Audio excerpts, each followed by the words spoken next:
Good day. That means good morning or good evening, as it is here in Hong Kong. Today we celebrate the 30th anniversary of the Asia Society Hong Kong Center. In the 1980s, Dr. Bob Oxnam, then president of Asia Society in New York City, visited Hong Kong several times with the hope to establish Asia Society's first center in Asia. He did not meet with too much enthusiasm until 1989. There were some difficulties in this part of the world, and Dr. Oxnam met with enthusiastic response. He met Jack Tang, he met Sir Willie Purvis, he met J.S. Lee, he met Q.W. Lee, he met Lydia Dunn, he met Joseph Houghton, and many others. Thus, the Asia Society Hong Kong Center was born. 30 years later, U.S. China relations is again in a little bit of a challenge. That means the work that we do at the Asia Society today is more important than ever before. However, Asia Society is not just about China or the United States. It's about the whole of Asia. For example, in 1994, upon joining the board of Asia Society, I wanted to learn about India, and Asia Society became the place which turned me into a lover of the country. I still visit India a lot these days.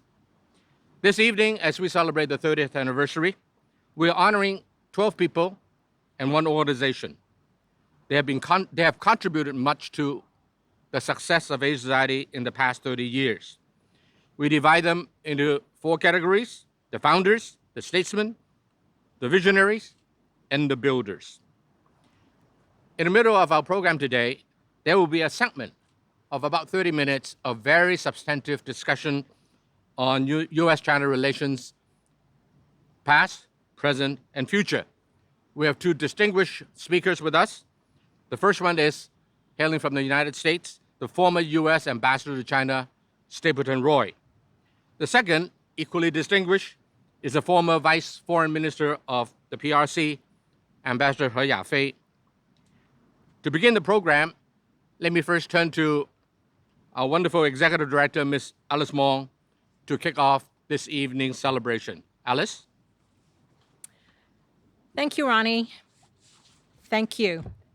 I want to thank you all for joining us virtually tonight from wherever you are for our first virtual gala. On October 24th, 1990, Asia Society in Hong Kong appointed Lee Kuo-wei as Asia Society Hong Kong's first chairman, and Burton Levin as our inaugural director. And that is how we came into being as the first Asia-based center of a now 13-center global network. Who would have guessed that 30 years later that we would be here on the beautiful Lau Roof Garden with this wonderful sculpture behind us of Asia Society Hong Kong to kind of kick off an unprecedented virtual gala in the midst of a global pandemic with viewers from all over the world. I know almost 200 of you are watching this live here in Hong Kong, joining us from your home in Hong Kong with food deliveries from about 12 local F&B outlets. Throughout the evening, please post and share your photos. I've already been getting them in, and tag us and use the hashtag ASHK30 for your social media. So now I want to acknowledge our major donors, or thank them for their support. This gala has meant a lot to us.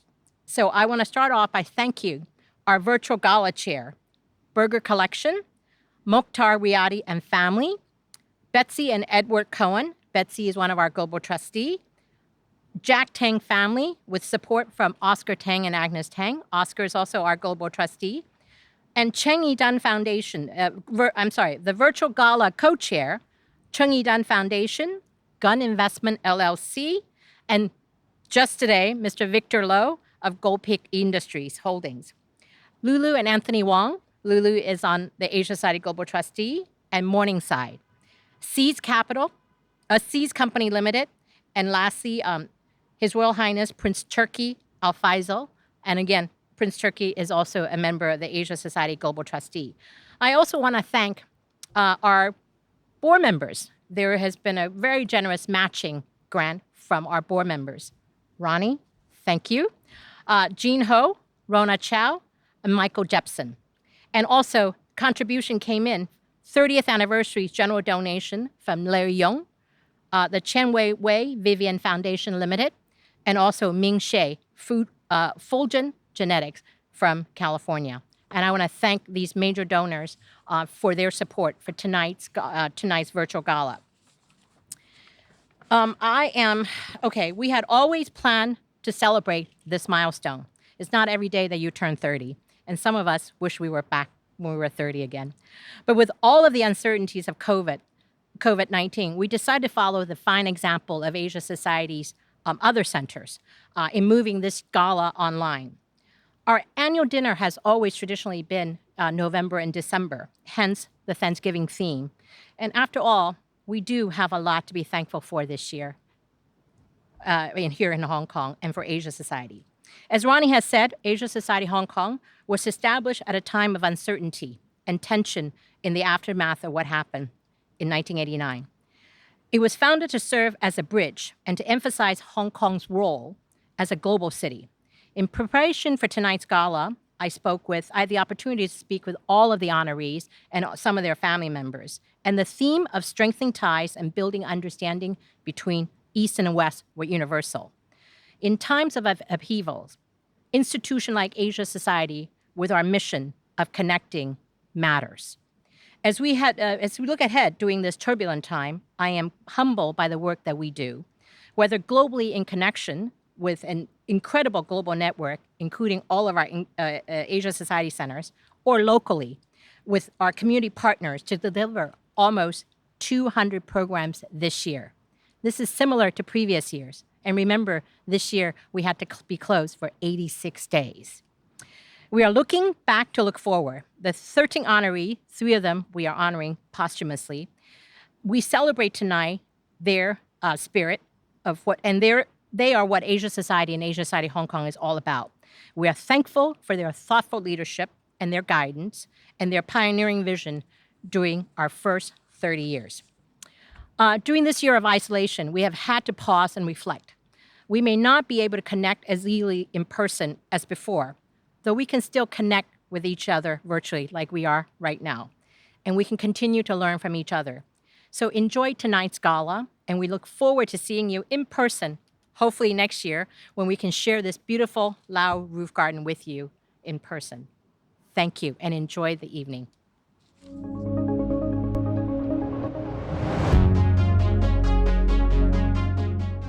In the 1980s, Asia Society in New York wanted to set up a center in Asia, and they have chosen Hong Kong.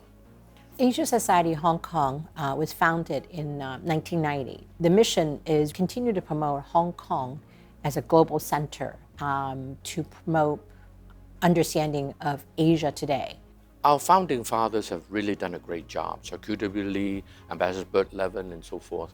They have really done a great job setting the Asia Society Hong Kong Center in a very good course.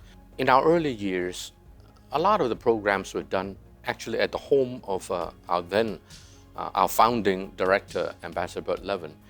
He and his lovely wife, Lily, they were wonderful hosts. And we used to go to their home. We have a good intellectual meal with excellent speakers. And some of the members, some of the friends who are still members today were really met at the home of Bert Levin.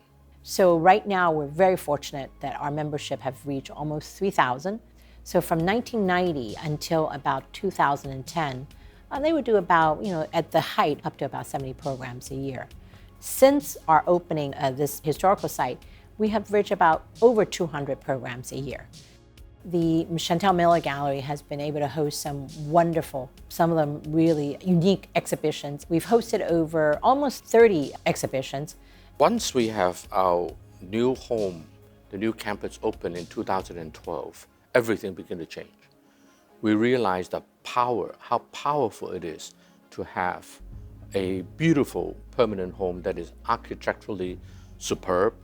Well, Asia Society Hong Kong has really had the distinct honor of hosting presidents and royalty, people from the academic field, also Nobel Prize winners, as well as Pulitzer Prize winners, MacArthur Fellows, and Oscar winners.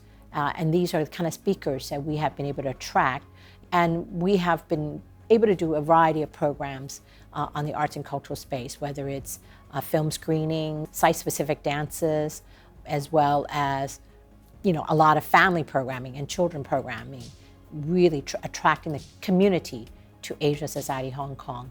It's very vital that community feels that Asia Society Hong Kong is for them as well. Fundamentally, we see ourselves as an educational institution, educating about arts, culture, business, policy. That's basically how we see ourselves. The site of Asia Society here in Admiralty, this heritage site was part of the British military. And originally it served as an explosive magazine. So we have the pleasure of turning 3 grade 1 buildings and 1 grade 2 building into what it is today. Going forward, I think the world is entering into a rather turbulent time. The need for mutual understanding today is as great, if not more, than 30 years ago. So whoever will be our future leaders of this institution, the next 30 years will be even more important than the last 30. Looking backward and celebrating the 30 years what we've achieved, we look forward and we're excited to really bring the world to Hong Kong and also Hong Kong to the world. And so the global local mission of Asia Society Hong Kong will continue in the next 30 years.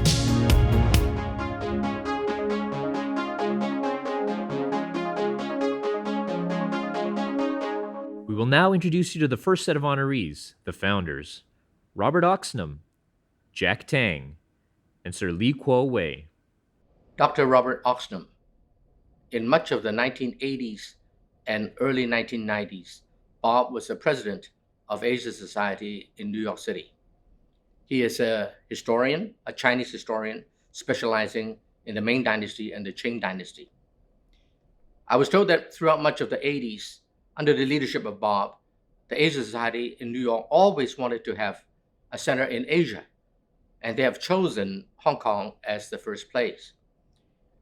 In the 80s, they came to Hong Kong a couple of times, but they did not meet with much open arm until 1989. Bob came to Hong Kong. One of the first persons that he contacted was Jack Tang, another honoree of ours today. And through Jack, he was introduced to many other leaders of Hong Kong, such as Sir Willie Purvis, the chairman of Hong Kong Bank at that time, Lydia Dunn, Joseph Ho Tung, Mr. J.S. Lee, the father of Chen Li, another honoree of ours today, as well as Sir Q.W. Lee, who will be honored today posthumously. Bob came to Hong Kong, and that was the beginning of the Asia Society Hong Kong Center. Ladies and gentlemen, Dr. Robert Oxenham. Deep thanks to you, Ronnie, and Alice Mong for this great honor. The Asia Society, as many in the audience know, began back in 1956 with John D. Rockefeller III to educate Americans about Asia. I joined the Asia Society to start the China Council that expanded into 18 regional councils in the 1970s before normalization. And as China opened up and the relationship matured, we started the Hong Kong Center as our first office overseas.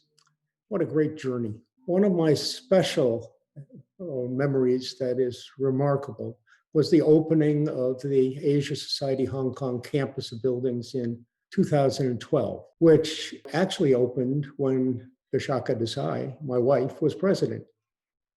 And when we were there walking together in the middle of the wonderful site in Hong Kong, the beautiful oasis and fantastic bridge and beautiful exhibition space, it was a thrilling experience that I can never forget. The real credit goes to all of those people being honored on this occasion. I wish we were together for this 30th anniversary, but since it's not possible, let me say from around the world, gongxi gongxi on this great achievement. The first person that Bob Oxenham contacted in Hong Kong was Jack Tang. Jack has always been a business leader in this part of the world. And Jack brought Bob Oxnam to Sir Willie Purvis, the then chairman of HSBC. And Sir Willie Purvis then asked Sir W. Lee to become the founding chairman of the Hong Kong Center of Asia Society, who brought Bob Oxnam to the right person. Jack served with us for a long time, has always been a supporter, and I'm happy to say that his son Martin actually served with me as a trustee of the Hong Kong Center board for many, many years. And since 2015, as Jack always called his little brother, his kid brother, Oscar Tang, also became a global trustee of the Asia Society. Jack unfortunately passed away a few years ago, but he's represented here today by his son, Martin Tang. Thank you, Ronnie, for that kind introduction. On behalf of my family, Joanna, my uncle Oscar and Agnes, and my sisters Nadine and Leslie, we are so honored to be here today. The Hong Kong Asia Society Hong Kong meant a lot to my father. I remember he dragged himself out of the sick bed. He had just had an operation and he was in a wheelchair, and he came and made a short speech and accepted an honor from the Asia Society many, many years ago. He originally got involved, about 3 decades ago, because he thought the discourse in Hong Kong was so Eurocentric, and he wanted to have the focus shifted back to Asia. I think he was a friend of Nick Platt, and I think Nick influenced him in that regard. Well, I think what has resulted was probably beyond his wildest expectations. This beautiful center we have here, but also the intellectual content and the impact that having a center here has had on the Hong Kong society. Initially, as you know, the meetings were held on geopolitics, but now that you have this center, you're able to concentrate on culture and on the culture. And I think that the politics lasts maybe a lifetime, but art and culture last forever. Sir W. Lee is a founding chairman of Asia Society Hong Kong Center. As we all know, he is also a long-time serving chairman of Hang Seng Bank.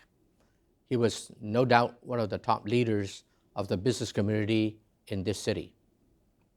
So in 1990, when Bob Oxnam came to Hong Kong, among all the people that he contacted, everybody felt that Sir QW should assume the founding chairmanship of the Hong Kong Center. It was under his leadership that laid the foundation for all the subsequent years, all the subsequent successes that we have had was resting on the foundation laid by Sir QW Lee. Representing the family to accept the honor for Sir QW Lee is his daughter, Wendy. Wendy, it's yours. Congratulations to Asia Society Hong Kong on your 30th anniversary. I'm sure my father would be so proud to see everything that you have achieved in the last 3 decades. My father was hospitalized in his final years. So in 2012, he got permission from his doctor to leave his hospital bed for an outing to visit the Asia Society Hong Kong Center. And I believe then the Asia Society had just been open a few months. So despite being very tired from being not well and the traveling, he visibly perked up when he came to the center and to see it in all its glory. I could see in the look in his eyes that he was so very impressed with the fantastic buildings, the site, all the surrounding. I think what was a vision some 20 odd years ago had become a reality, and he saw it. It is very special for my father to be remembered nearly 30 years after being Asia Society Hong Kong's inaugural chairman, and especially alongside such illustrious company. My father would have been tremendously humbled by this honor. Thank you, Ronnie, and to all of you in Asia Society Hong Kong. Now for a message from Asia Society President Josette Sheeran. I am so honored and so happy that we're celebrating Asia Society Hong Kong on its 30th anniversary. Alice, Ronnie, and the whole team have gathered an all-star cast, the pioneers and the heroes of Asia Society Hong Kong's history, from its launch 3 decades ago to the opening of our building and campus and beyond. Tonight, we celebrate the legends, the generous, the visionary, and the pure dedication of our Hong Kong staff and board and our devotion to the Hong Kong community. When I think of Asia Society Hong Kong, I think of 4 H's.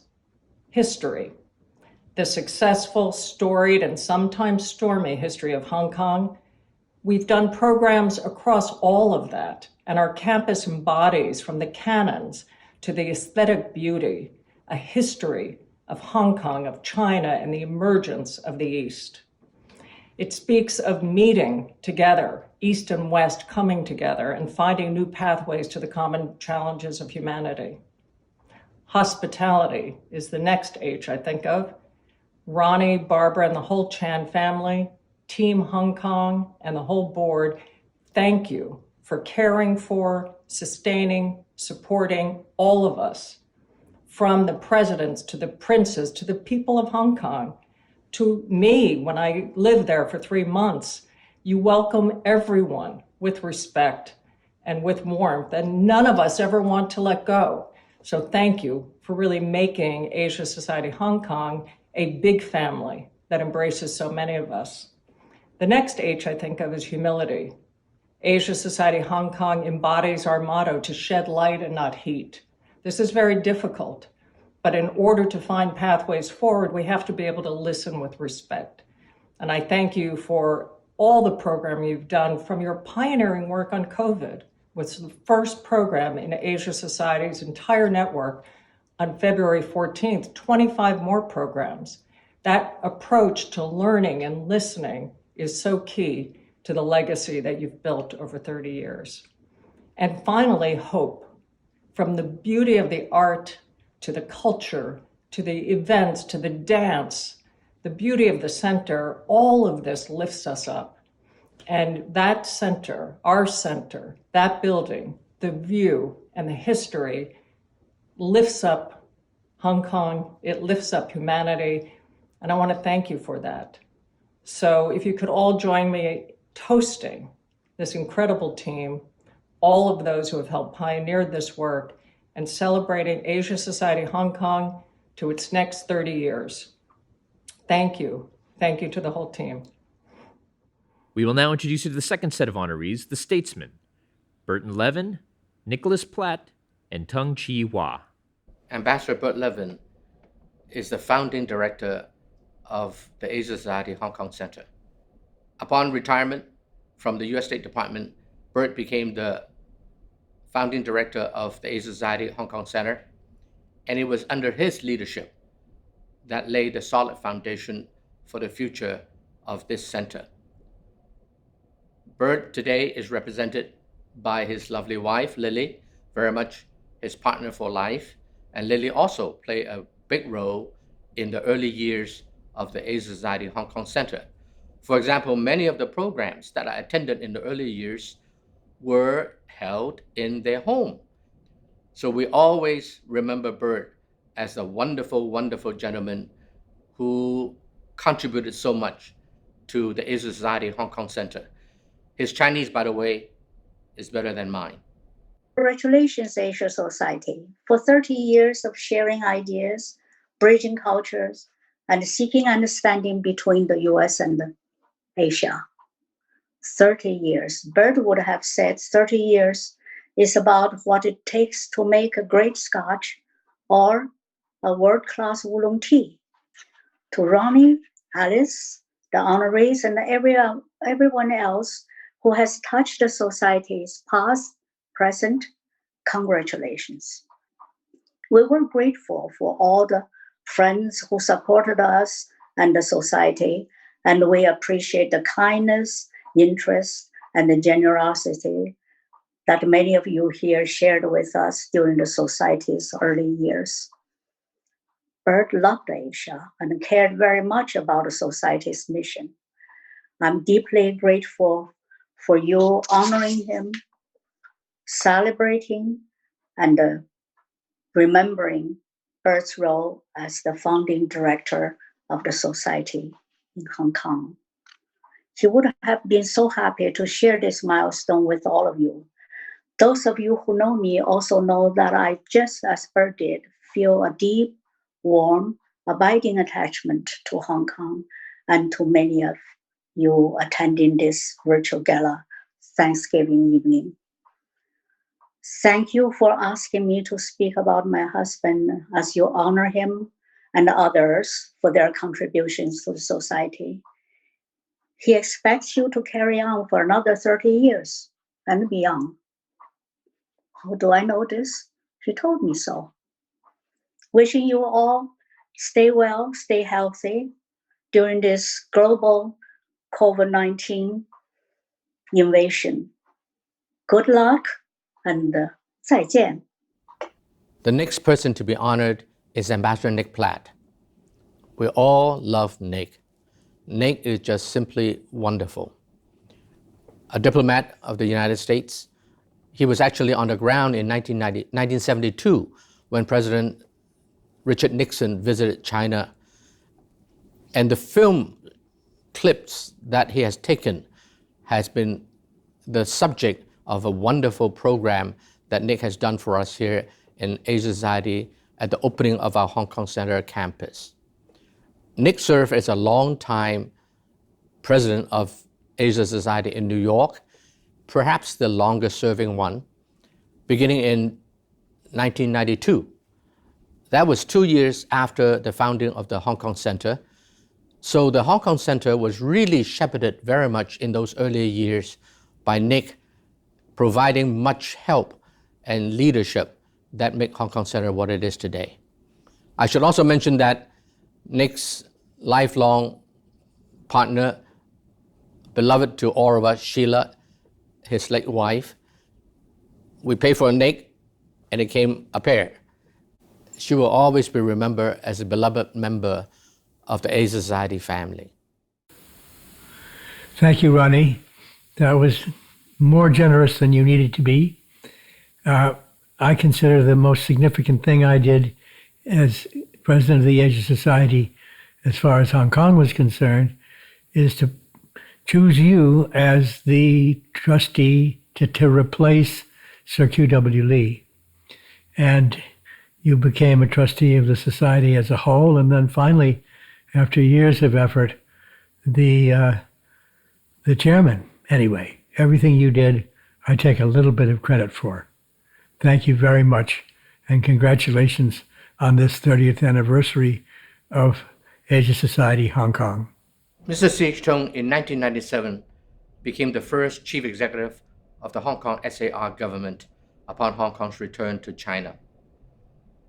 Before that, he has devoted much of his time to bettering U.S. China relationship.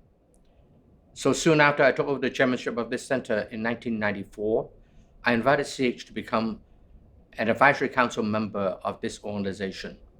He was very contributory until the time that he had to become the chief executive of Hong Kong SAR.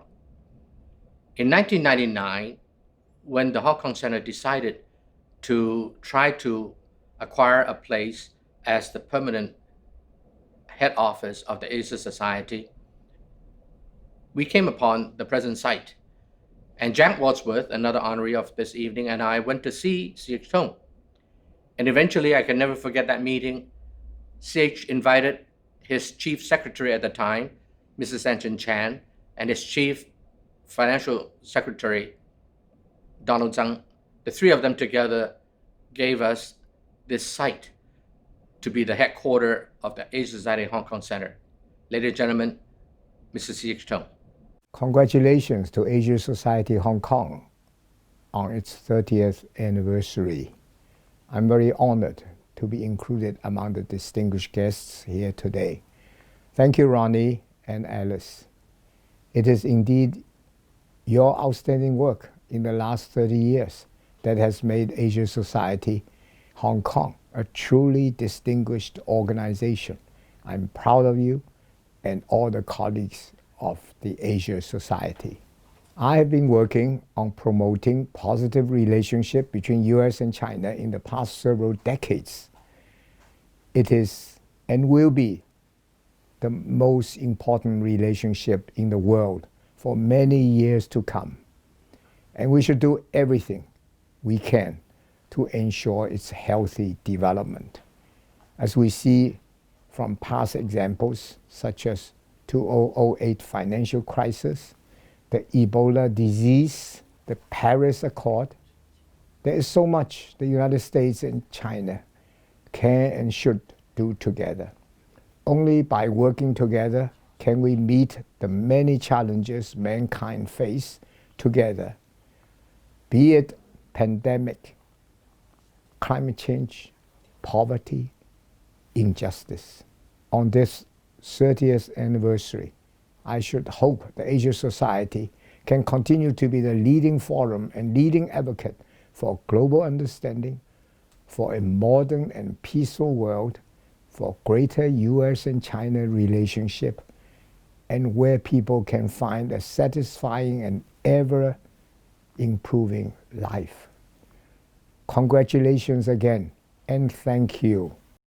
Now, joining us from California, pipa virtuoso Wu Man, and joining us from Germany, Sheng virtuoso Wu Wei.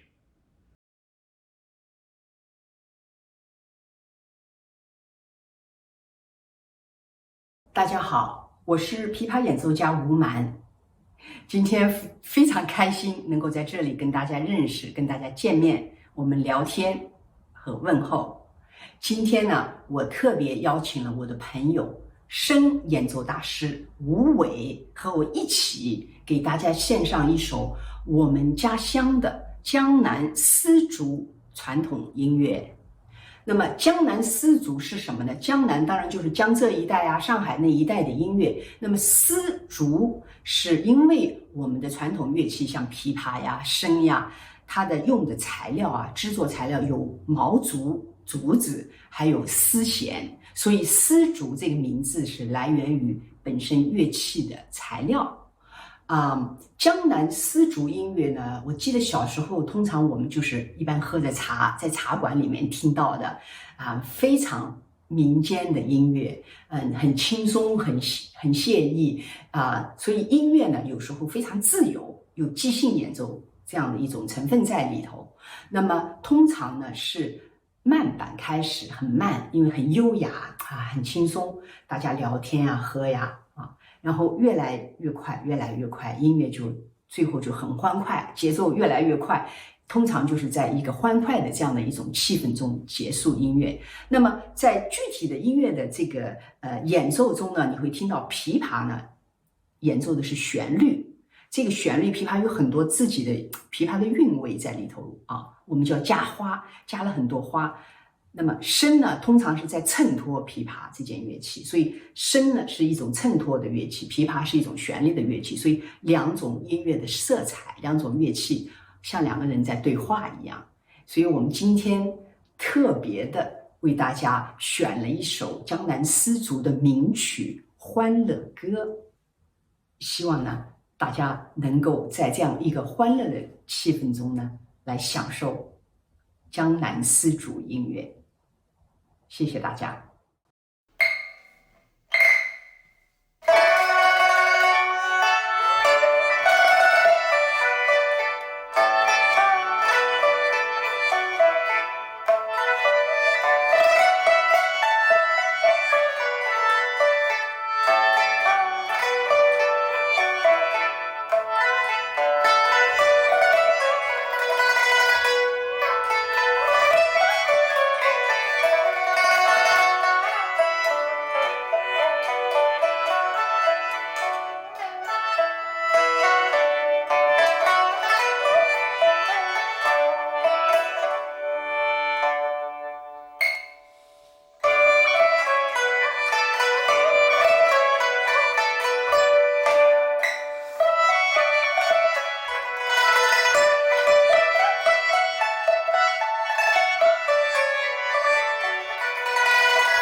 Now it's time for our fireside chat discussion, the past, present, and future of U.S. China relations, with J. Stapleton Roy, former U.S. Ambassador to China, Hu Yafei, former China Vice Minister of Foreign Affairs, moderated by Ronnie C. Chan, Chairman of the Asia Society Hong Kong Center.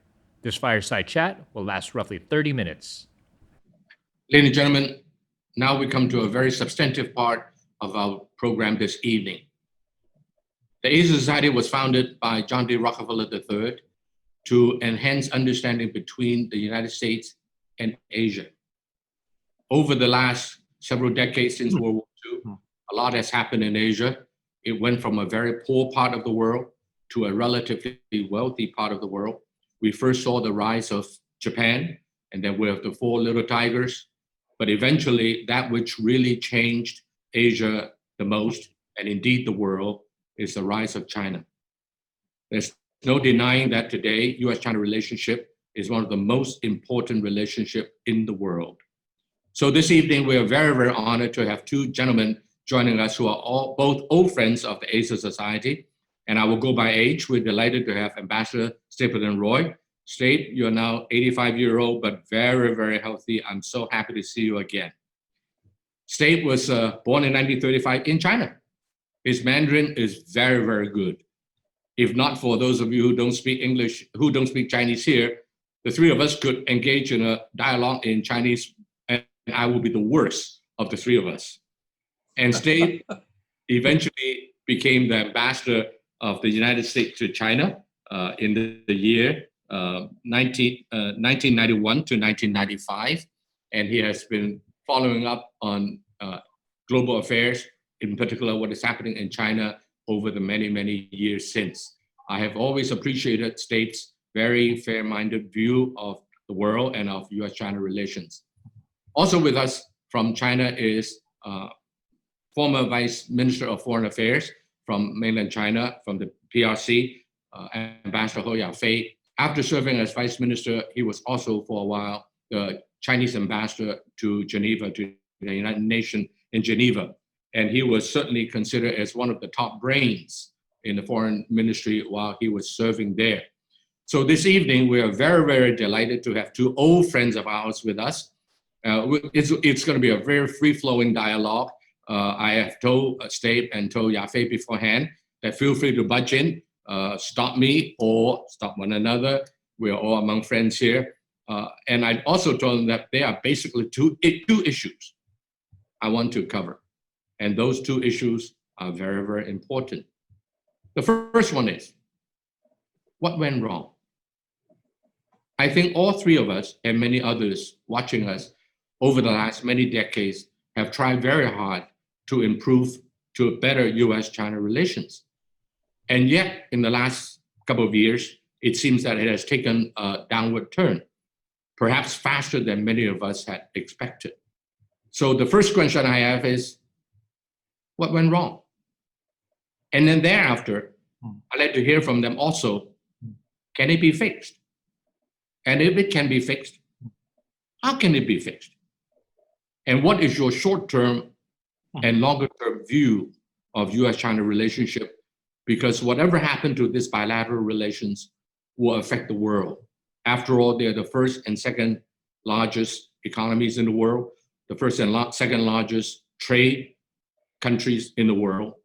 And so in whichever way you look at it, U.S.-China relationship is the most important bilateral relationship in the world.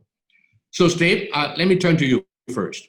Tell us, you have been trying to make U.S.-China relationship better for many, many decades. Apparently I have failed. Maybe you too have failed. Things have turned to the worse. What happened? State, tell us.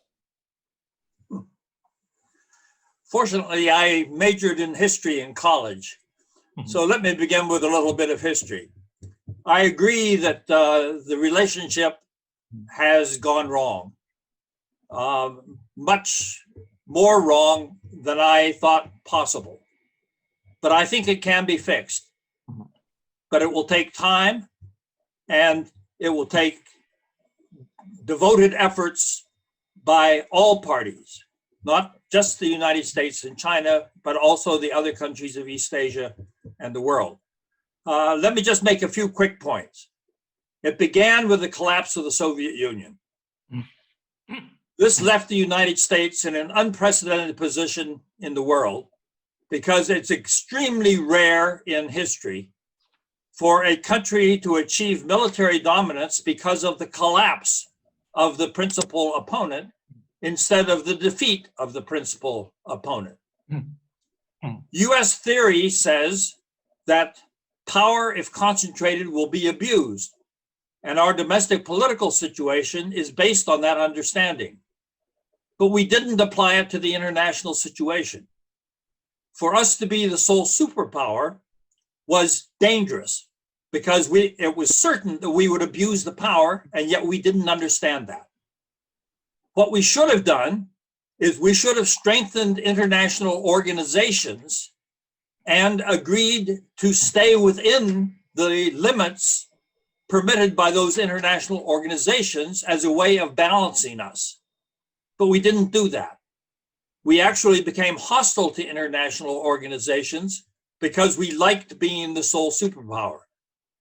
But what we discovered was that being a strong military power did not actually give us the capability to intervene in other countries and produce predictable outcomes. So being the sole superpower actually did not serve US interests. The second factor was the global financial crisis. Before that, even the Chinese believed that we were the masters of the financial universe. And the 2008 financial crisis was the worst economic blow to the advanced capitalist countries since the Great Depression. And so that sapped American self-confidence. It created the image in the minds of many people in the world that the United States and Europe were declining powers. And China recovered from the 2008 financial crisis more quickly than the United States did. So you have the problem of over-concentrated power in the hands of the United States and a setback that damaged our self-confidence. So there was a shift very quickly in the US view of China. We had seen China as a rising power that we could keep a cooperative relationship with until the global financial crisis. And after the global financial crisis, we began to see China as a rising challenger to the US position in the world. And this caused attitudes in the United States to turn more hostile to the rise of China. So that's the problem. And the question is how to fix it. But I will let Ambassador He weigh in on this subject before we get to the question of how to work our way out. I have been worried very much about the worsening bilateral relationship between China and the United States, which, as you both suggested, is the most important relationship, and how China and the US will act and react to each other not only matters to both countries, but also will affect the future of the world. So we need to be very serious about the worsening situation we have between the two countries. I believe the reason we have arrived at this moment, which I believe is the lowest ebb in our bilateral relationship since 1979, it is both inevitable and accidental. Inevitable in a sense is in the sense that there has been a shift in the balance of power among major powers, especially between China and the United States. I'm not suggesting US is declining in strength. US, I believe, has suffered many setbacks, and for various reasons, Ambassador Ronnie suggested, and for other reasons too. I'm not suggesting that. What I'm suggesting and that China has been growing in economic, political, and military terms, especially economically, because of globalization, because of China's integration into the international free trade system. China has been on a trajectory of high growth for the last 30, 40 years. It is a miracle in human history. Of course, it has a lot to do with the United States, with China's relationship with the US, because in the last 3 or 4 decades, that relationship was overall one of cooperation, with some competition, of course, but mainly cooperation. The shift in the balance of power has caused, over the years, especially in the last decade, a certain degree of strategic anxiety on the part of the United States. It became quite anxious as to how to view China's progress, how to view the potential role China will play in international affairs because of China's political system, what China believes in, and China's growth model, etc. I'll give you one example. I was on a video, Zoom talk with some Europeans a few days ago, and one British scholar told me that the COVID-19 has showed that democracies, those countries with democratic system, they called, were not capable in dealing with COVID-19, at least not as successful as what has done by China. So people in these countries, in UK, for instance, became doubtful of the effectiveness or usefulness of liberal democracy, so-called liberal democracy. And now they are worried about the future because from a global economic view, in at least this year and next year, China probably will be the only country that can register a positive growth. US, European countries, all of them will be in negative growth area, in negative growth. Will that reflect again on whether the system one country follows is better than others? This is not my view. I was saying that, there is no China model, so to speak. There is lots of models. It depends on which country using what model is useful, is effective for that country, bring benefits to its own people, then you can call the success of that model. Thank you. I think both of you mentioned that there is a perception change, especially in the part of the West, that China is perhaps more powerful and hence a certain shift in the balance of power. But I want to state one question. Is it no way out that the two is destined to having difficult relationship? Can the number one and number two countries in the world work together instead of fight each other? Can we compete in some area, but overall relationship still one of friendliness? Is that a possibility? I refer you to a paper that in 1992, when you were the U.S. ambassador to China State, our other friend, Paul Wolfowitz, wrote a paper that basically later was called the Wolfowitz strategy or doctrine that says that the United States will not allow any country now and later to rise to become a close number two that can threaten the United States in economic, political, military terms. And in those days, Paul Wolfowitz, although a good friend of mine, the support was here, whereas everybody else who are advocating better relationship were up here. But it seems that now there is a shift as China begin to rise. So are the two countries destined to having bad relationships? What is there a scenario you can foresee that the two can work together as while competing, but also friends? The answer is, my answer, Ronnie, is a very decisive yes.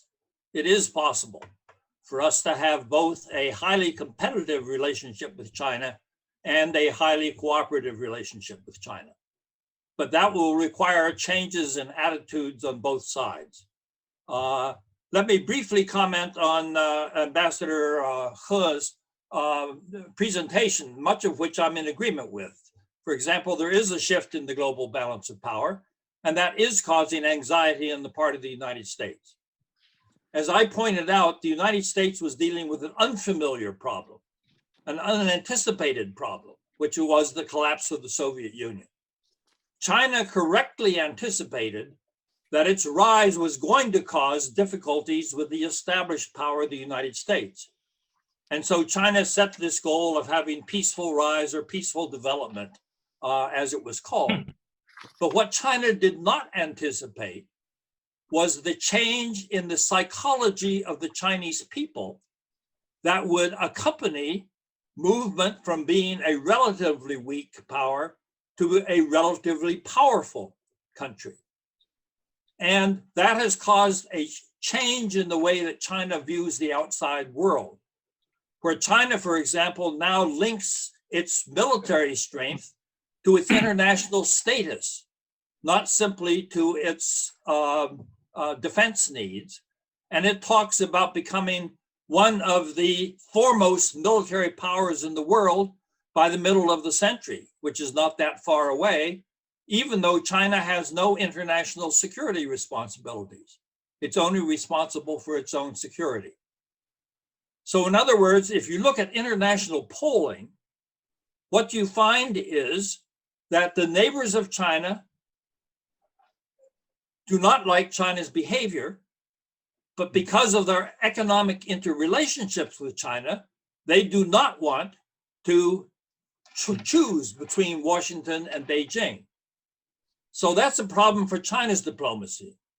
America's diplomacy problem is we have not been considering the interests of our friends and allies. And so they don't like our approach to the way that we are playing our role in the world. So in a sense, China and the United States both have a shared problem. As the two most powerful countries in the United States, in the world, we are not behaving the way that other countries would like to see us behave. So that's linked to the question that you just asked. How do we get our way out of this? And the answer is not to deny the competitive aspects of the relationship. Those have to be addressed. And that's going to be a difficult problem. For example, China has not yet defined what the limits on its military power need to be. It has simply said that it needs a powerful military. At the 18th Party Congress, it said it needs a powerful military commensurate with a country's international standing and appropriate for its development and security needs. Okay, and it's now talking about being one of the world's foremost military powers. But what does that mean in Asia? How does Japan, how does Vietnam, how does Korea see their security interests if China is insisting on becoming a global military power? The United States has to adapt to the fact that China in the past has not had adequate military capability to meet its own security needs. That's why in the 19th century, Chinese wars were all fought inside China. And in the 20th century, they were all fought on China's borders. China now wants to be strong enough so it doesn't have to fight wars on its own borders. But the question of how strong is enough? So in getting to where we need to go, we need not only to strengthen the cooperative aspects of the relationship, but we need to find a better way of dealing with the competitive aspects. And the competitive aspects lie in two areas. One is the military. We have to somehow begin a dialogue on how to get a military balance in the Western Pacific that both countries feel is compatible with their own security needs. And the second thing is we need to address the fact that ultimately economic power is the underpinning of national power. So that we are in competition over who will have the leading role in the emerging technologies, artificial intelligence, robotics, things of this sort that will determine national power in the future. And in that area, we have not yet found the right way to handle it. Some people in the United States think that delinking our two economies is the way to go. Actually, that's a very bad approach, because there are many areas where our economy should remain linked together. But in areas that have security considerations, we need to find a better way to separate those out from the dual use technologies, where we in fact need to share technologies as opposed to trying to have proprietary technologies that are kept from the other country. We don't yet have an adequate approach to that question.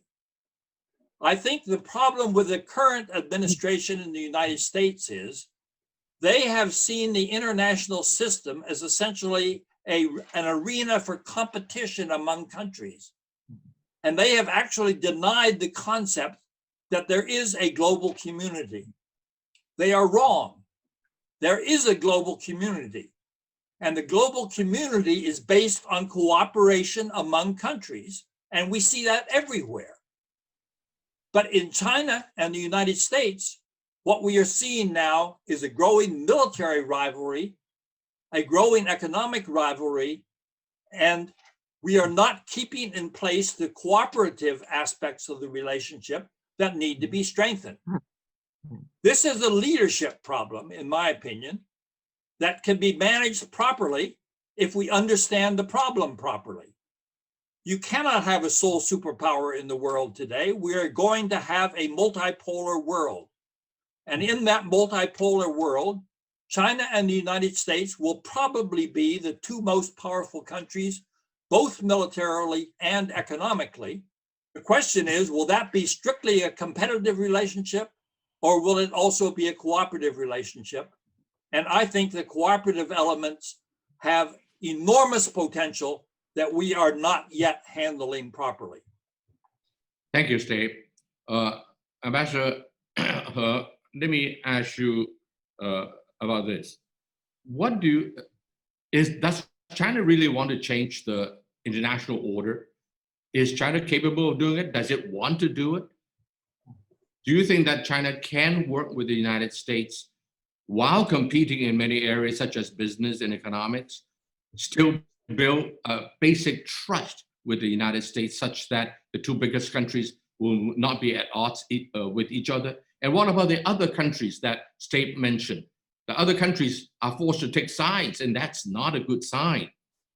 And if America is ganging up on China, at least perceived that way, and it's probably true, then what will China do? So can you give us your thought on this, and we will end with that? Ronnie, it is not what China wants to change the international order or wants this and that. I think it is, as I suggested in my previous presentation, it's a result of the shifting in the balance of power, which will continue to shift, probably in favor of China and other emerging markets. But I agree with Ambassador Roy, that US and China are definitely not destined for full confrontation. The two biggest powers in the world, the two biggest economies of the world, cannot afford to have a full confrontation, to fall into the so-called Thucydides trap. We can fix it. We can reverse what is happening now. Definitely. I firmly believe we're capable of doing that, and we are wise enough in trying to find solutions to it. Let me follow Ambassador Roy's example by looking into the history in the past 40 years between China and the United States. The reason we did cooperate, we could cooperate, was quite clear because we share common interest in some areas.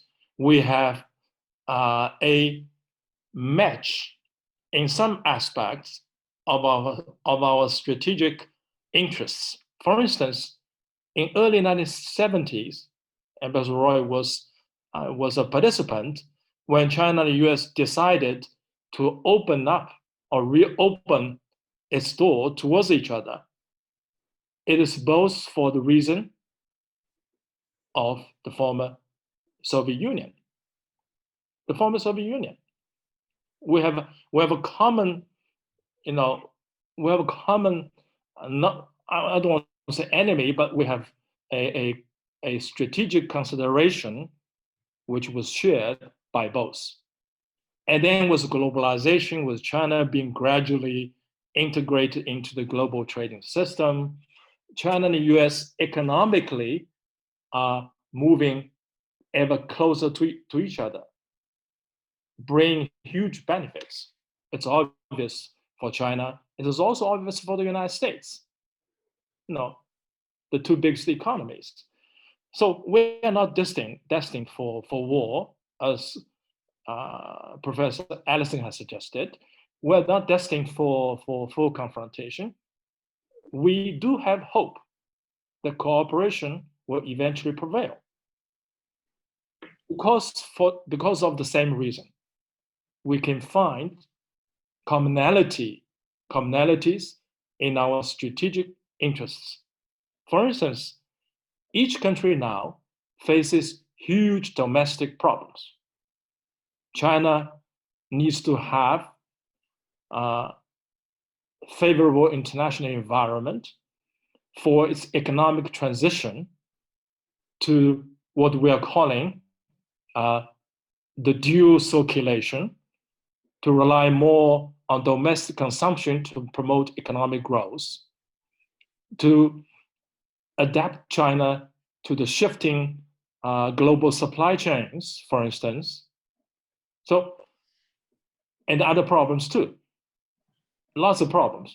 For the US, deep social division, populism, anti-globalization, especially the increasing inequality, increasing gap between rich and the poor, which was driving US politics to the extreme, to identity politics, to a mess, a total mess, as I saw it in coping with COVID-19. So in order for us, for both countries to address properly its domestic problems, we need a favorable international environment which is peaceful, at least peaceful, and good for economic growth. Thank you, Steve. Thank you, Yafei. It has been a wonderful dialogue. I wish we can have more. I'll conclude this way. 30-some years ago, I got involved in the Asia Society, recognizing the value that it brings to the world, albeit in a small way.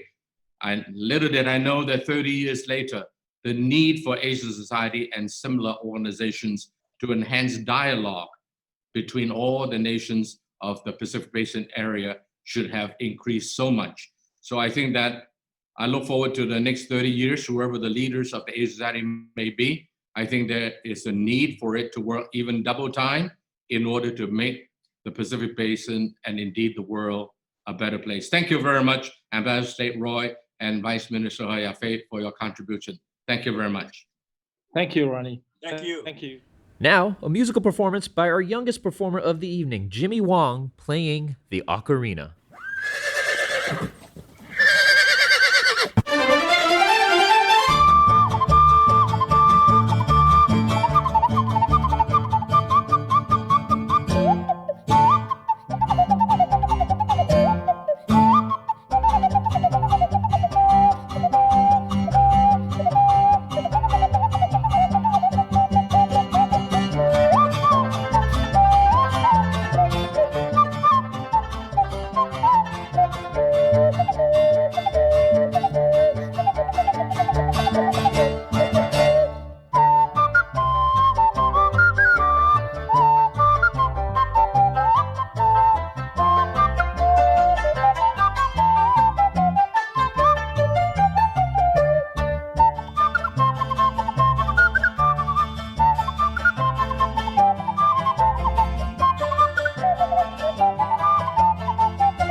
We will now introduce you to our third set of honorees, the visionaries.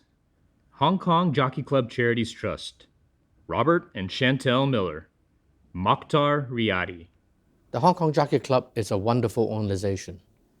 It is probably the biggest donor for social public good in Hong Kong, and probably one of the largest in the world anywhere. It also channels a lot of funding from citizens in Hong Kong into social services. So when the Asia Society Hong Kong Center decided to build a permanent home on this present site, I knew that without Jockey Club helping, it would be a no-go. So we did much preparation and we made the presentation to the Jockey Club. Fortunately, at that time, Jockey Club has a very visionary, thoughtful leader as the chairman, and that is Ron, our colleague. Under his leadership, with the other stewards, they gave us 9-digit Hong Kong dollar figure gift, which enabled us to then go out to the many other generous individuals for donations. And so today, our big hall, beautiful, is named after the Jockey Club Hall, and indeed the campus is named after the Hong Kong Jockey Club campus. Representing the Jockey Club here today is another very thoughtful and dynamic leader of our society and of the Hong Kong Jockey Club, and that is Mr. Philip Chen. Philip? Thank you. Thank you very much. We want to thank the Asia Society for this great honor. We are delighted that the Asia Society has so graciously recognized the contribution of the Hong Kong Jockey Club. I want to take this opportunity also to congratulate you and the Asia Society Hong Kong chapter for the great achievements over the last 30 years. Robert and Chantel Miller. Upon graduation from Cornell University, Bob came to Hong Kong and founded Duty Free Shopper, which eventually became one of the most successful and perhaps the first duty-free shop in the world. Bob became very much involved in the Asia Society Hong Kong Center in the earlier years, and we introduced him to New York, and he ended up serving as global trustee of the Asia Society in New York. He has been extraordinarily generous to Asia Society globally, both in New York and in Hong Kong. So when we decided to build the Hong Kong Center campus here, Marilee Turner, another honoree of ours, at that time the executive director of the Hong Kong Center, Marilee and I went to see Bob, and I was so impressed by his office. It was like an art gallery, it's like a museum. Anyway, we walk away naming the first site on this campus after Robert Miller, and that is the Robert Miller Theater. A few years later, Bob was having dinner with some of us on a program here at the beautiful campus, and I asked him to consider naming something after his wife Chantel, because this lovely couple always worked together in many, many philanthropic efforts. And so the result was that the Millers gave what later turned out to be the biggest individual gift, a gift from an individual to an art and cultural institution in Hong Kong. And now we name the gallery the Chantel Miller Gallery. We are very, very pleased and honored to have their names on our campus and to remember these wonderful, generous people. I would like to share the following message with you from Mr. and Mrs. Miller. Ronnie, thank you for your kind and generous introduction. Chantel and I have a strong connections to the Asia Society Hong Kong Center, sharing many memories with our family and with you. We are pleased to have played a part in bringing many of Asia Society Hong Kong's exhibitions and arts programming to life over the years. As longtime supporters of the arts in Hong Kong, Chantel and I are delighted and moved to be honored as visionaries by the Asia Society Hong Kong Center, to be associated with an organization that actively promotes greater understanding between Asia and the West across diverse fields, especially in the arts, is something that is not lost on us. Congratulations to the Asia Society Hong Kong Center on its 30th anniversary, a wonderful milestone achievement. Chantel and I extend our best wishes to you, Ronnie, Alice, and the entire team for the exciting years ahead. With all good wishes, Bob and Chantel. Dr. Mokhtar Riyadi, a most generous business leader from Indonesia. He's a banker and is in a business empire that goes into many, many industries. The generosity of Mokhtar Riyadi is what enabled Asia Society to survive in those earlier years and to thrive in later years. Under his leadership, he and his family, including his son Stephen, gave us free office space for 11 years in Hong Kong. And you know how expensive offices are in Hong Kong. And he even put in a secretary paid for by Dr. Mokhtar Riyadi for all those years. So without their generous support, we would not be here today. Even after that, the family has been extraordinarily generous. Carrying on the legacy is his son, Stephen, who I'm happy to say recently has joined the global board of the Asia Society. I want the name to be perpetuated for their generosity. And so now the amphitheater at the Asia Society Hong Kong campus is named after their company Lippo, the Lippo Amphitheater. Ladies and gentlemen, Dr. Mokhtar Riyadi. Thank you for honoring me on this special occasion. Good evening, friends and members of the Asia Society Hong Kong. I'm very pleased to be here today, attending this event with all of you. Congratulations to the Asia Society Hong Kong on its 30th anniversary. I was first introduced to the Asia Society in 1985 by my friend and my partner, Mr. Jack Stevens. I served on the Asia Society Global Council from 1989 to 1997. During this time, the world witnessed the expansion of the economic activity from the Atlantic Basin to the Asia-Pacific Basin. This marks a very important milestone. I've observed that Asia Society would play a very important role in the growth of the Asia-Pacific Basin in the 21st century.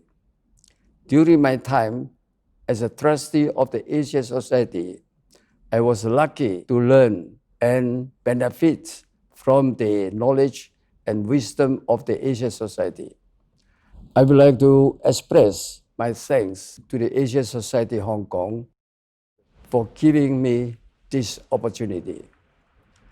It is my hope that the Asia Society Hong Kong will continue to bring together leaders, people, and the institutions from Asia and the United States to cooperate and further our shared interests based on the stability and the growth of the Asia-Pacific Basin for many years to come.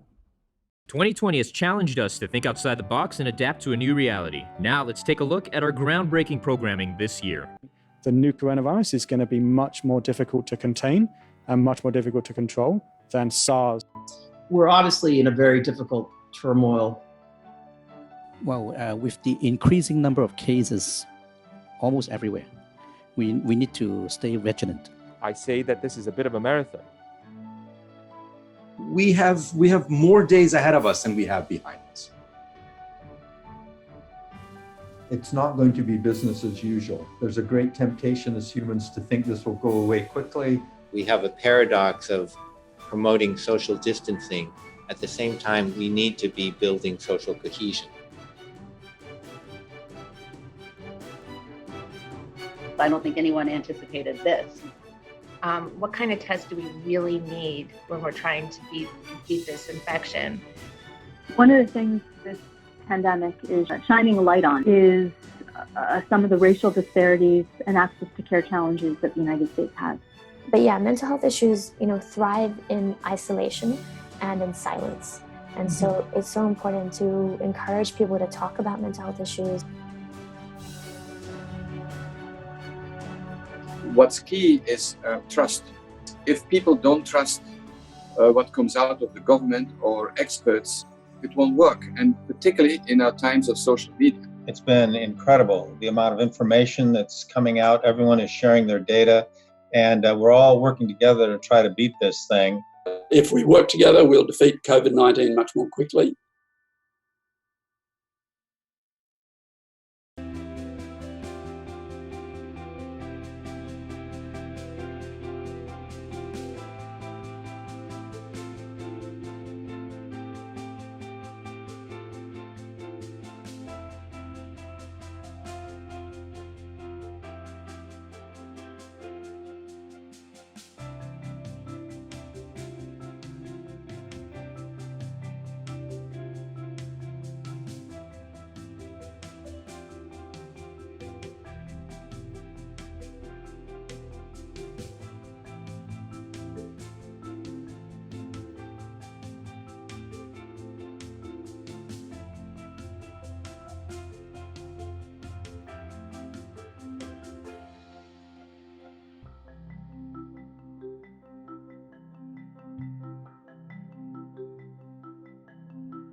We will now introduce you to the final set of honorees, the Builders.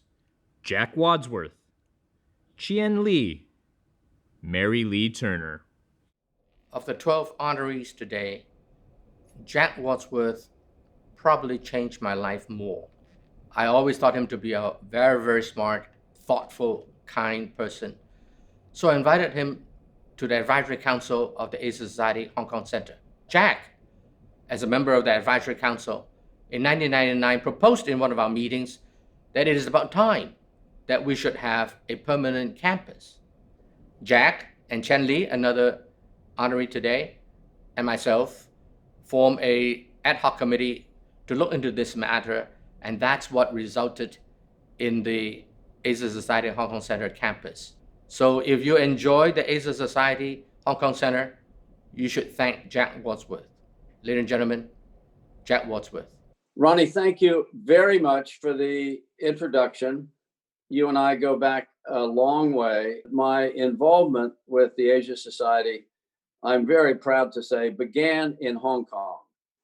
I met Bert Levin as a very, very early acquaintance in Hong Kong. And I said to Bert, if you will teach me everything you know about China, Bert, I will do anything that you want me to do for the Asia Society going forward. The real exciting days came later as we began to contemplate a center in Hong Kong for the Asia Society.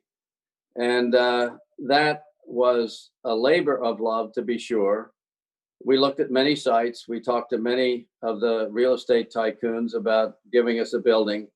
And in the end, of course, history recounts that we found the magazine site, which was the old British Army site, which became eventually, of course, the Asia Society of Hong Kong.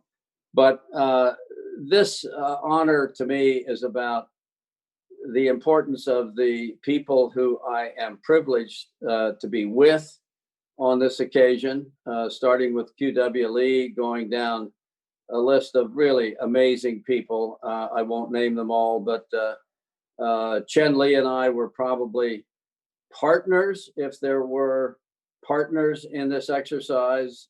We really worked hard at identifying a site. But the most important thing to me is the culture, the importance of the Asia Society, its mission, its powerful character and culture, and its ability to make a difference. So thank you, Ronnie. Thank you, the Asia Society of Hong Kong. And I am privileged to receive this honor tonight. And I just wish that we're all together in the same room. Chen Li comes from a very distinguished family in Hong Kong. After Stanford, he came back to Hong Kong. And in the 1990s, I invited him to join the Advisory Council of the Hong Kong Center of the Asia Society. He was there at the meeting when Jack Wadsworth proposed to have a permanent campus. And Chen became a member of the ad hoc committee with Jack and myself. It was Chen who first discovered this site. The reason is because His family home is not far from here. And he proposed to us, and he brought Jack, probably together with Mary Lee Turner, our then executive director, to come to see this site. And I think the first time they came in, they realized that this is the best property for us. So Chen, we always have you to thank. I should also mention that Chen's father, Uncle JS was one of the very, very first people that Dr. Bob Oxtum contacted in 1990 when he first came to Hong Kong with the idea to start the Asia Society Hong Kong Center. We have much to thank for people like Chen and his family. Chen Li. Thank you, Ronnie, for such a generous introduction. I'm humbled really to be here today among such a distinguished group of honorees on the 30th anniversary of the Asia Society Hong Kong Center. It's a bit like a dream come true to be sitting here today. I'm proud to have played a small part in making this a reality. I remember almost 20 years ago, I participated in what actually was quite a fun experience, working with fellow nominees Jack Wadsworth, Mary Lee Turner, and of course you, Ronnie, our chairman forever, and be able to create such an incredible space for the Hong Kong Center. In retrospect, this really turned out to be better than expected, as the center has successfully leveraged its iconic facility to put on so many successful events, even during the current global pandemic. Our collective thanks, however, must go to all the visionaries, many of whom are also being honored tonight, who took steps to found Asia Society Hong Kong Center as concrete evidence that there was still those who believed in a bright future for Hong Kong when there was much doubt. In a similar vein, the work of the center and the Global Asia Society organization today is more important than ever, given the geopolitical landscape, particularly the tensions between the U.S. and China. Therefore, in closing, I would not only like to wish Asia Society Hong Kong, but the entire Global Asia Society organization continued success in building bridges. Keep up the good work, and thank you. Mrs. Mary Lee Turner. In 1998, Asia Society Hong Kong Center was again looking for an executive director. And in the very first interview I had with Mary Lee, I said, this is the person we need. She was the one that helped Jack come up with the architect. She was the one who signed a contract with a contractor. She was the one who proposed to have a project manager and eventually appointed one. She was the one that shepherded the entire project until 2006, when she and her husband, Ed Turner, another big supporter of the Asia Society, retired to Paris. Today, a lot of people give me credit for building this beautiful site. The reality is the idea came from Jack, the site was discovered by Chen, and much of the hard work, the heavy lifting, was done by Mary Lee Turner. Thank you, Mary Lee. Thank you, Ronnie, Alice, Asia Society, Hong Kong members, and friends. First, my husband and I would like to both say thank you. And also congratulations to the Asia Society team for their first successful 30 years.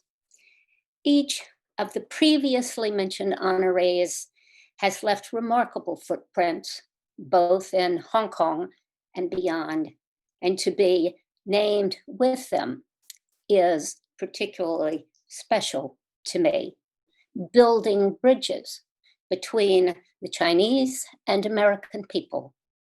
The Asia Society Hong Kong Center is born and rooted in that tradition.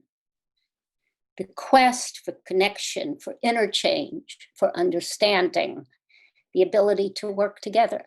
Those, I believe, are the contributions that the Asia Society Hong Kong Center stands for and will continue.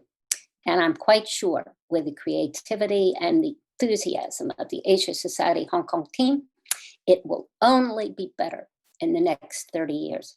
Again, congratulations. Thank you for joining us today. I hope you have enjoyed the program that my colleagues under the leadership of Alice Mong have put together. 30 years is not a long time, but neither is it that short. It is not every day that you can celebrate the 30th anniversary. So I just want to thank three groups of people. The first must be the 12 honorees who were honored today. They were the ones that really contributed, perhaps the greatest, to this institution for the last 30 years. Second, I also want to thank all the, not just the present, but also the former colleagues of ours at the Asia Society Management. Our former directors, our former deputy directors, and all the staff who have given so much of their time and effort to make this organization a wonderful one. And finally, I want to thank all the supporters. Without you, there won't be an Asia Society Hong Kong Center here. It is really your dedication, your support, your help, your brains, as well as your finances that have made us what we are today. I look forward to working with many of you and many more to come in the future to continue the good work of the Asia Society for the next 30 years. Here again, our Executive Director, Alice Mong. Thank you, Ronnie. I'm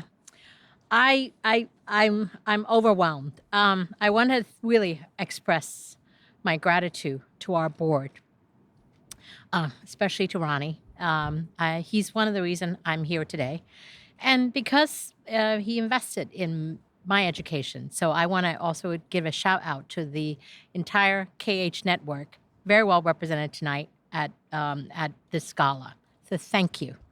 And I want to thank our board, Mingwei, Anita, Rona, Jean, Michael, John, Vernon, and Eric, and our chairman, of course, and the entire staff and the interns at Asia Society Hong Kong, whose dedication is helping to put this wonderful virtual gala together, and also the local businesses who have partnered with us. Thank also to the former board members and Asia Society colleagues. I know especially my predecessors. Bert is no longer with us, but I know Lily is watching because Cliff just sent me an email. So Lily, my heartfelt thanks to you and Bert. Richard Mueller, who sent his greeting, Richard and Claire, I know they're watching, I think in Colorado. And Mary Lee and Ed, a shout out to your wonderful dedication. Thank you. Thank you. And Vernon, I know, is here. And Li Ping, I just got the email from Li Ping this morning. I know Li Ping is watching in D.C. And of course, Susan and Vivian and Edith Chen. And you guys are really, without you, I would not be where I am. I am the 8th executive director, and I'm very, very proud to be among you. One of our board members said it best. We are here to build bridges, not walls. So we are standing right here at the Yatsumoto Bridge to say thank you to all of you, our sponsors and donors who have made this year's virtual gala our most successful ever in this 30-year history. Although tonight's gala is a success, we still need help. Hong Kong is really in an interesting time. Asia Society, Hong Kong, the center is a solid foundation. And we ask for your support, your continued support, so we may continue our mission to do what we do and to bring you groundbreaking programs and promote thoughtful discussions like what you heard tonight with Dave and He Yafei. So as the leading educational institution in Hong Kong and Asia, and I know I'm really excited to be at this helm, and I'm really, really proud to be the executive director. And thank you, Ronnie, and thank you, all of you. And here's to the next 30 years of bridge building. Now onto the after party. You guys, there is a button that you can click that will take you to the after party. And the after party is going to be fun because we have some wonderful talents from Hong Kong who are going to be really, we have had too much of among ourselves. So the after party is going to be a uniquely Asia Society experience. So join us for that.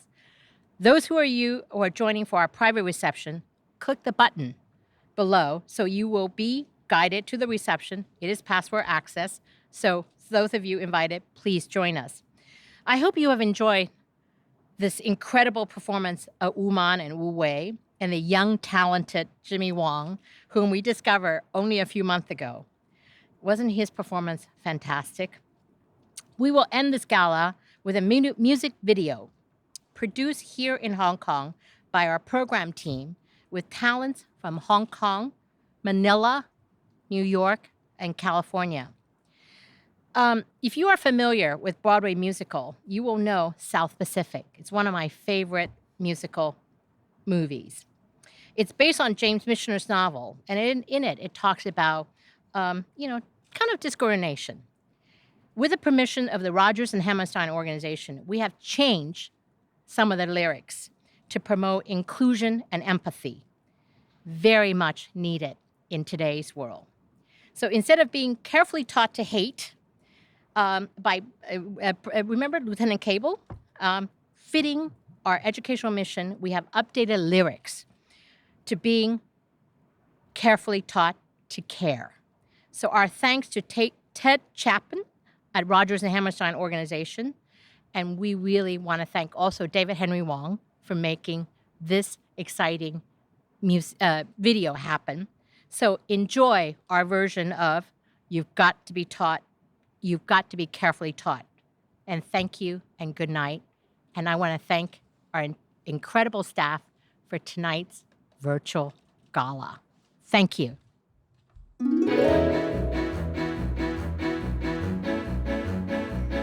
You've got to be taught to love and care. You've got to be taught we share the air. Let's try to remain aware of what is fair. You've got to be carefully taught. You've got to learn not to be afraid of people whose eyes are differently made, and people whose skin is a different shade. You've got to be carefully taught. You've got to be taught before it's too late, before you are 6 or 7.